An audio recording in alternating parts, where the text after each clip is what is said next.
So I got this for $14, and this has a very citrusy and fresh smell, but it's not very long lasting. I think it lasts around 3 to 4 hours, and the smell is not very strong. It's just normal. Like, it's a good perfume for office going people.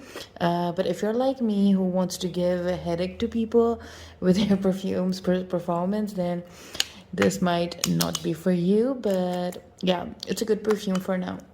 Also, this perfume is known to be Chanel Coco Mademoiselle's impression, and it is a good impression. Like, it has those citrusy, soft floral smell, but it does not last long. The smell is pretty similar, but it's not accurate. I hope that makes sense. Take care.